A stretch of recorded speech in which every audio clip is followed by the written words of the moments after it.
Hello and welcome to me ధను. ఇవాళ నేను మీకు పూణేలో ఉన్న ప్రతి షిరిడి చూపించబోతున్నాను. మనకు చిన్న తిరుపతి ఎలానో అలానే ఇది కూడా చిన్న షిరిడి అని అంటారు. మా ఆడపడుచుకి ఐటీలో జాబ్ రావటం వల్ల తను ఇక్కడ ట్రైనింగ్ ఉందని వచ్చింది. తనకు ప్రతి షిరిడి సాయిబాబా టెంపుల్ చూపిద్దామని తీసుకువెళ్ళాము. అలానే మీకు కూడా ఈ టెంపుల్ గురించి చూపిద్దామని చిన్న ప్రయత్నం చేశాము. మరి వీడియో స్టార్ట్ చేసే ముందర మన ఛానల్ ని ఫస్ట్ టైం చూస్తున్నట్లయితే సబ్స్క్రైబ్ అండ్ లైక్ చేయడం మర్చిపోకండి. ఈ చిన్న షిరిడినే ప్రతి షిరిడి అని అంటారు. ఇది 2003లో స్థాపించారు. ప్రతి షిరిడి టెంపుల్ షిరిడి సాయిబాబా టెంపుల్ కి డిట్టో కాపీ లాగా ఉంటుంది. మరి పదండి లోపల నుండి టెంపుల్ ఎలా ఉంటుందో చూసేద్దాం. ఇది main entrance gate. Right side లో చెప్పులు పెట్టుకునే స్టాండ్ ఉంటుంది.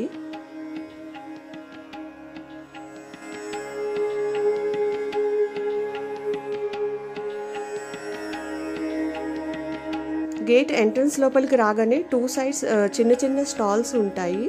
బాబాకి సమర్పించడానికి కావలసిన పూజా సామాన్లు అన్ని ఇక్కడ దొరుకుతాయి. మనకు కావాల్సింది పర్చేస్ చేయవచ్చు. అలానే కొంచెం ముందరికి రాగానే లెఫ్ట్ సైడ్ లో వాటర్ ట్యాప్స్ ఉంటాయి కాళ్ళు కడుక్కోవడానికి. నేను ఈ వీడియో షూట్ చేయడానికి వెళ్తే నేను కనిపించలేదని మా పాప నన్ను చూడగానే పరిగెత్తుకుంటూ వచ్చేసింది.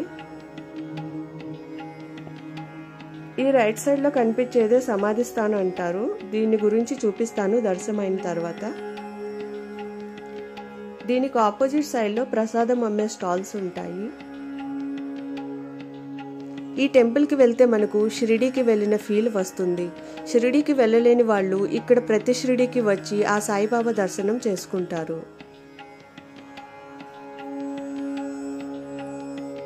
ప్రతి Shirdi Sai temple morning 5 to night 10:30 వరకు హోల్ డే 365 days ఓపెన్ ఉంటుంది భక్తుల దర్శనం కొరకు.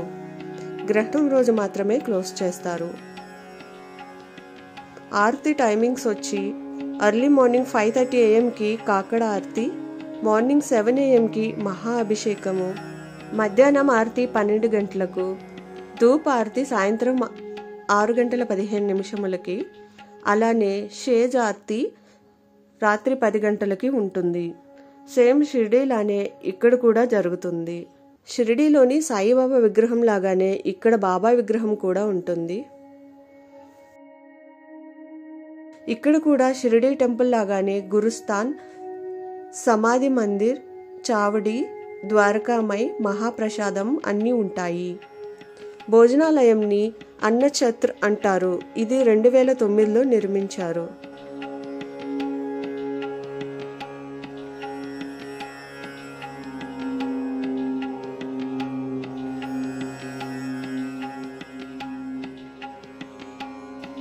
టెంపుల్ లోపలికి వెళ్ళటానికి ప్రవేశ ద్వారం ఇది.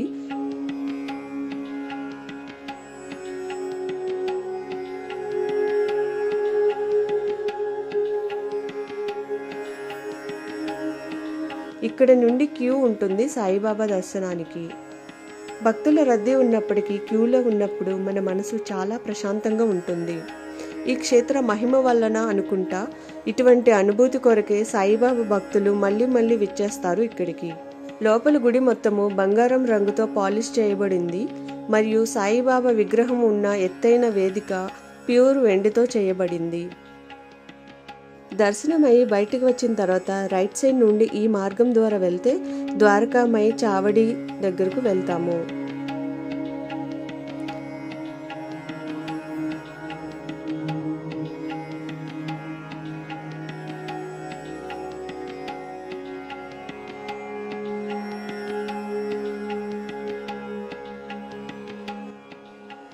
టెంపుల్ కి 4 వైపులా పచ్చదనంతో చాలా ఆహ్లాదంగా ఉంటుంది. రైట్ సైడ్ లో గార్డెన్ ని మీరు ఇక్కడ చూడవచ్చు.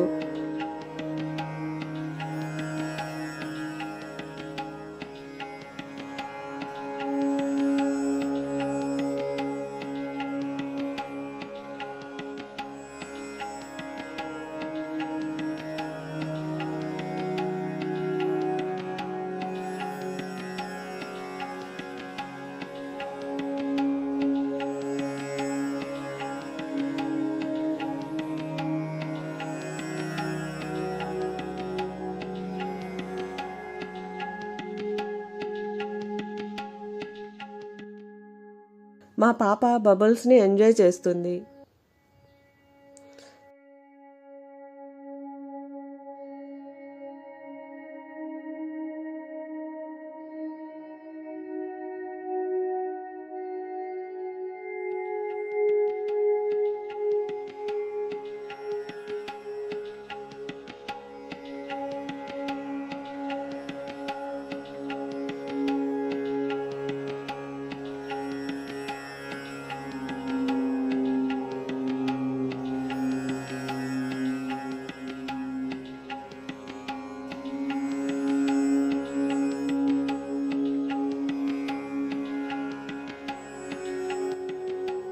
చావడి లోపల గోడకి బాబాగారి పెద్ద చిత్రపటం అలంకరించి ఉంటుంది. దీనికి ఎడం వైపున ఒక సాదా చెక్క మంచం ఉంది. ఇది షిరిడీలో ఉంచిన మంచం వలె ఉంటుంది. ద్వారకామాయిలో ఈ భూమిని విడిచిన తర్వాత బాబా తన చివరి స్నానానికి ఈ మంచం మీదనే దర్శనం ఇచ్చారు. ప్రతి గురువారము మంచం బయటకు తీసి దాని స్థానంలో పల్లకి ఉంచుతారు.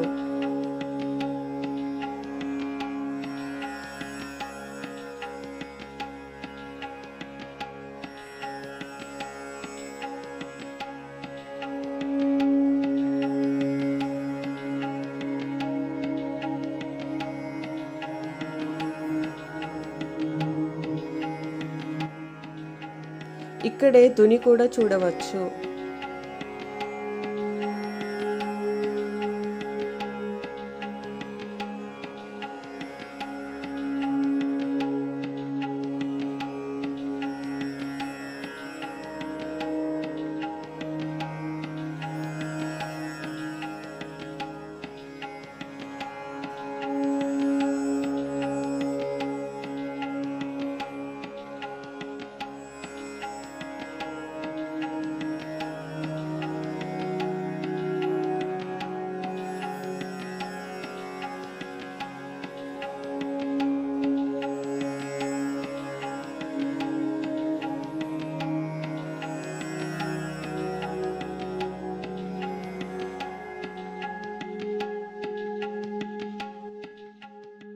ఇక్కడి నుండి బయటకు వచ్చిన తర్వాత రైట్ సైడ్కి మార్గం ఉంటుంది సమాధి స్థానానికి వెళ్ళటానికి. ఇక్కడ అబ్జర్వ్ చేశారా, ఎండకి కాలు మాడకుండా వైట్ పెయింట్ వేశారు దారి మధ్యలో.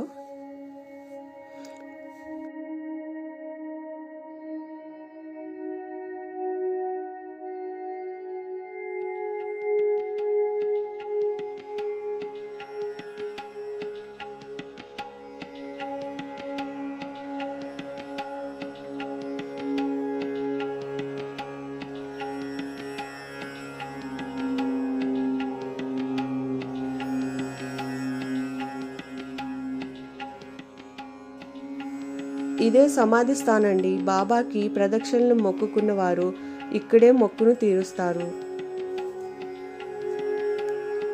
మా ఆడపడుచు నేను ప్రదక్షిణలు చేశాము.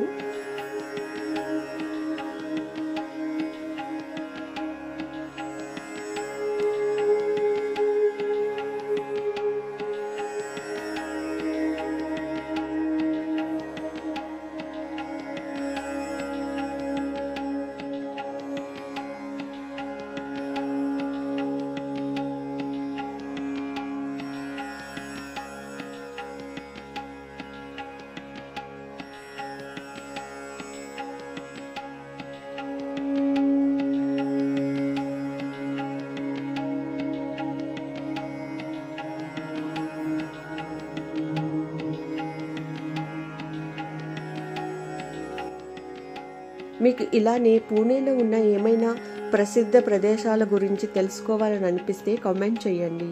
మేము మీకు చూపించడానికి ట్రై చేస్తాము.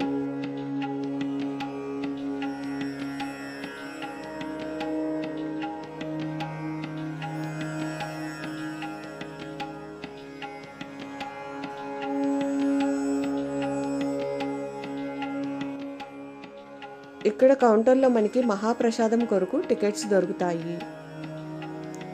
టికెట్స్ మనకు ఆఫ్టర్నూన్ 12 to 3 PM వరకు, అలానే ఈవినింగ్ 6 to 9 PM వరకు దొరుకుతాయి. 5 ఏళ్ళు నిండిన పిల్లల నుండి టికెట్ తీసుకోవాల్సి వస్తుంది.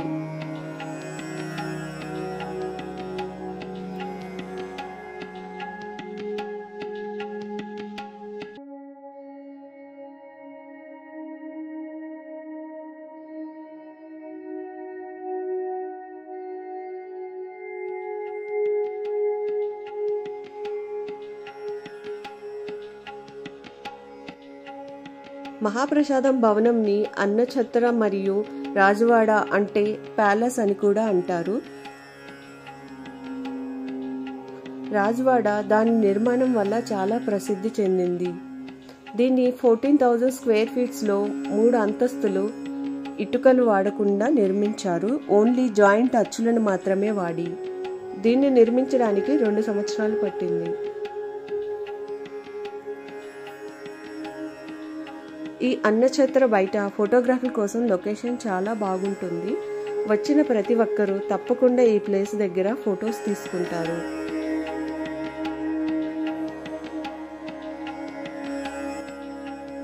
ఈ ఎంట్రన్స్ దగ్గరే మనం తీసుకున్న టికెట్ ఇచ్చి మహాప్రసాదం కొరకు వెళ్తాము.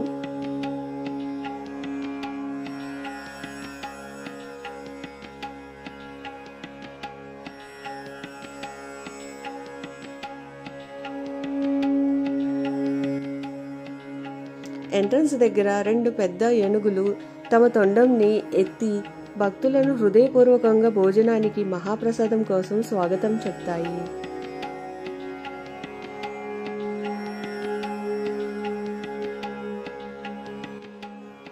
మేము వీక్డేలో వెళ్ళడం వల్ల కొంచెం భక్తుల రద్దీ తక్కువగా ఉంది. పైగా టైం కూడా 2:30 అయింది మధ్యాహ్నము.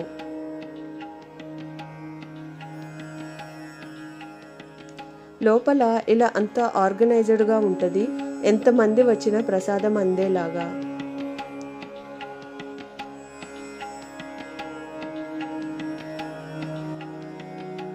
ఇక్కడ అన్నఛత్రలో ఒకేసారి 1500 మంది భక్తులకు సేవలు అందజేసే సౌకర్యం చేశారు. మేమందరం మహాప్రసాదం తీసుకుని తినడం స్టార్ట్ చేశాము. మేము వెళ్ళిన రోజు పుల్కా, రైస్, పప్పు, ఒక కర్రీ, రవ్వ కేసరి పెట్టారు. ఇక్కడ మహాప్రసాదం అన్లిమిటెడ్ అండి. కానీ ఫుడ్ వేస్ట్ చేస్తే ఊరుకోరు. మా పాప వీళ్ళు ఎప్పుడు తింటారు, నేను వెళ్ళి బబుల్స్ ఆడుకోవాలి అని అలా చూస్తుంది. తన అత్త చేత్తోనే తింటానని తన పక్కనే కూర్చుంది. దీనితో సాయిబాబా దర్శనం పూర్తయింది. ఐ హోప్ మా ఈ వీడియో మీకు నచ్చిందని అనుకుంటున్నాను. మా ఈ వ్లాగ్ ఎలా అనిపించిందో కమెంట్ చేసి చెప్పండి. ఇక నుండి మన ఛానల్లో ట్రావెల్, ఫన్ వ్లాగ్స్ కూడా చేస్తాము. దానికి మీ సపోర్ట్ కావాలి. మరి మా వీడియోస్ని మీ ఫ్రెండ్స్ అండ్ ఫ్యామిలీతో షేర్ చేయండి. చాలామంది వీడియో చూస్తున్నారు కానీ సబ్స్క్రైబ్ చేయడం లేదు. సబ్స్క్రైబ్ చేయడం కంప్లీట్గా ఫ్రీ అండి. Please support our channel to reach our first goal 1000 subscribers. Thanks for watching our videos.